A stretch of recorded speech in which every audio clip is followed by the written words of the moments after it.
Hey everyone, I hope you all are doing great in your life plus in your studies also. So today in this video I am going to discuss how to solve the SBI JA mains mock test.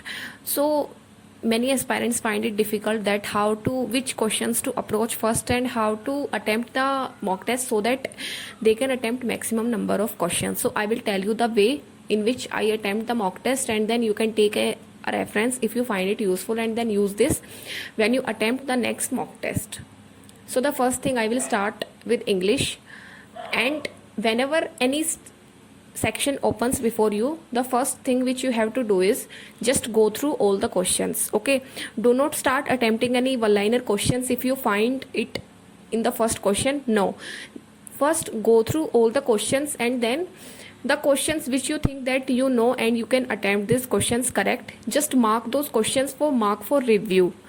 Just mark all the questions. Like if in English out of 40 questions you are able to attempt 20 questions, then mark those 20 questions for review. After that, find the one liner questions and then start solving from there. Like if you have marked one liner questions, then start the question from there, and then you have to do the mains level RCs in last, because mains level RCs are a bit confusing, and I will make a separate video for how to tackle the mains level RCs in the next video. But in this video we are going to discuss how to attempt the mock test. So you have to start the mock test with one liner questions, like the match the following questions. Then there are some idiom and phrase based questions, some clause test in the mains English. So start with that, and then in the last go to mains level RCs. So we have 40 minutes in English for 40 questions. Correct me if I am wrong. So just like if you solve the one liner questions, it will take around 18 to 19 minutes to solve all the one liner questions, because those questions are not that much difficult. They are based on vocab or idioms or phrases or some grammar skills. So in the 17 to 18 minutes you can attempt all the one liners, and then you will have 22 minutes around to solve the mains level RCs. Now we will discuss mains level RCs. So in mains there are 4 RCs, and one RC is based on grammar, like it has some error detection questions, some word swap questions. Find that RC and try to attempt that RC first.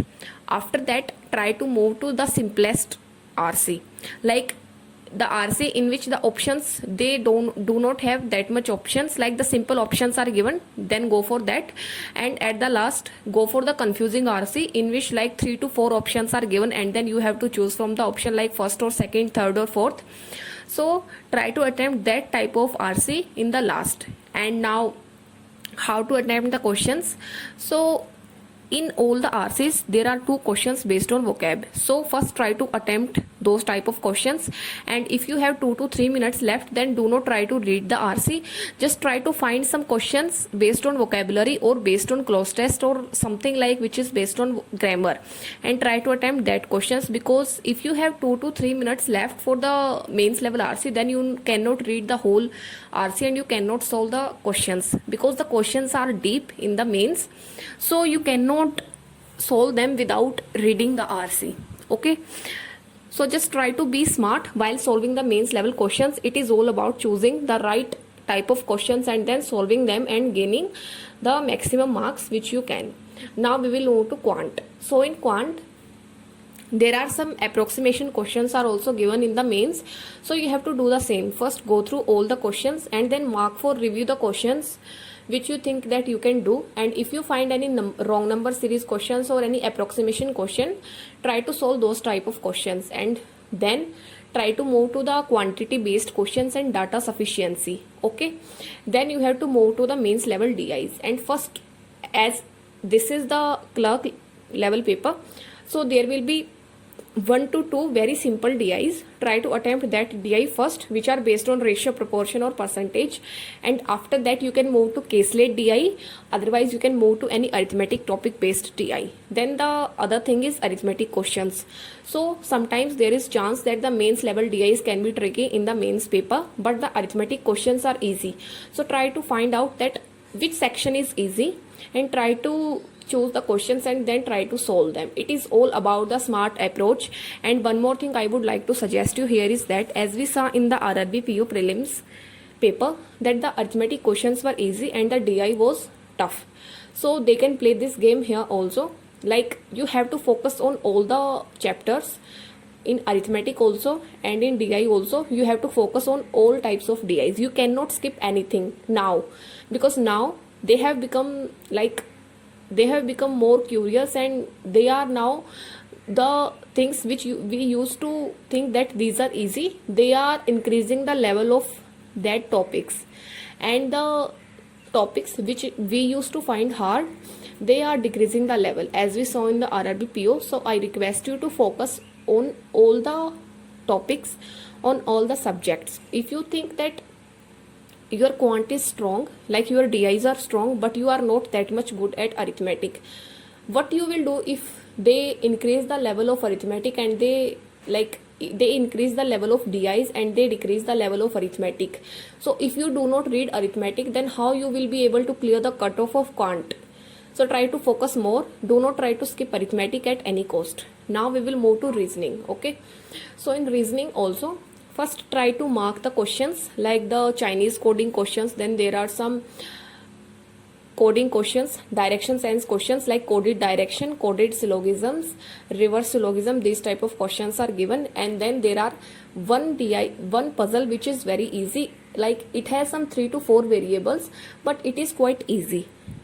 So try to solve that question, and then first try to solve the one-liners, and then leave the last time for the tricky puzzles. Okay, and in reasoning, like everybody gets good mark in reasoning because reasoning is easy, but it depends on your mindset, and it all depends on your IQ, like how much you can think that which is the logic behind the question. Okay, so try to find out that and try to attempt the one-liner question first in reasoning also. Plus the other thing is that if you are weak in input output questions, then first like give it 1 to 1.5 minutes and try to see if you can understand the logic of input output. If you can't, then skip that and you should move to next question. Okay, because in mains there are ample amount of questions and there is ample amount of time given also, so you don't have to stuck at any question. You just have to keep moving and just keep solving the questions with 100% accuracy. And the other thing is that in mains they want you to solve questions, and as it is clerk mains, so you have to attempt like 100 to 100 plus questions, because the cutoff of the states, like the highest cutoff is also 100 plus last year. So you have to just try to touch that criteria. But the other thing is that it will also depend on the level of the paper. If the paper level is very hard and if you are not able to touch 100, then there is no need to worry, because everybody's attempt will lie in the same range. So do not try to expect, just try to give your 100% and try to attempt the maximum numbers as much as you can. Now there is general awareness left, but in general awareness there is no need to apply any strategy. You just have to see the questions and you just have to mark the questions. If you know the answer, then you will mark the question. If you have not read the question anywhere, then you will not be able to mark the question, and do not try the guesswork in GA. Okay, so this was the strategy of attempting the SBI JA mains mock test.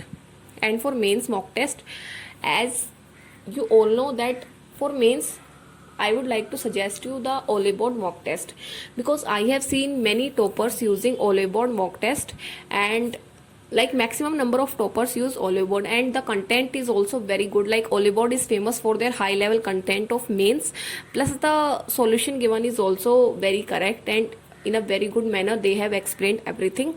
So I will give you the link of Oleboard free mains mock test.